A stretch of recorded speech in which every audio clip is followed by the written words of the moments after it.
Hi everyone, it's Stu here from 3B, and once again we're doing one of these comparative reviews for the firmware update for the KS series of TVs.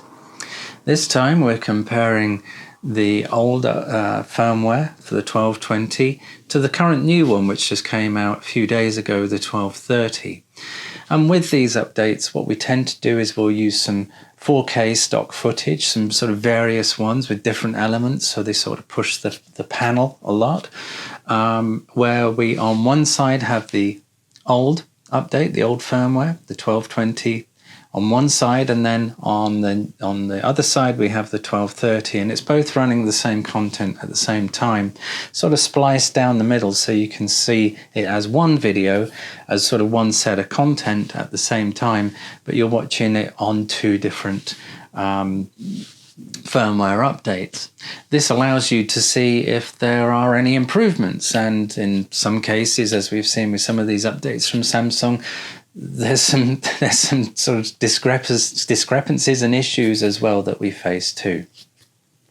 So in a moment I'll be showing that video to you.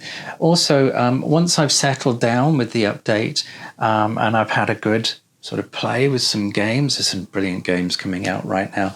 I've used Netflix and Amazon and all the other sort of streaming services, and also watched some sort of over-the-air sort of TV and satellite and so on, so I've got a good feel, and watched some 4K movies, of course, sort of directly on my 4K Blu-ray as well.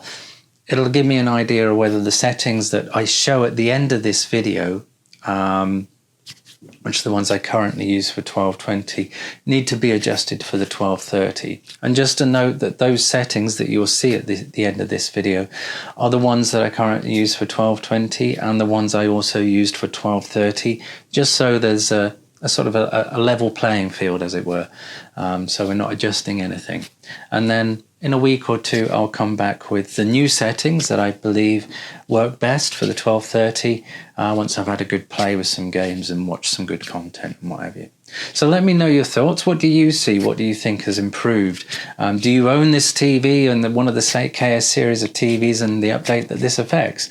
And do you believe that it's improved certain things, or has it caused some issues for you? Let me know, and we'll get cracking. So enjoy the video. Don't forget to subscribe, don't forget to click the bell, and I'll see you in the next video.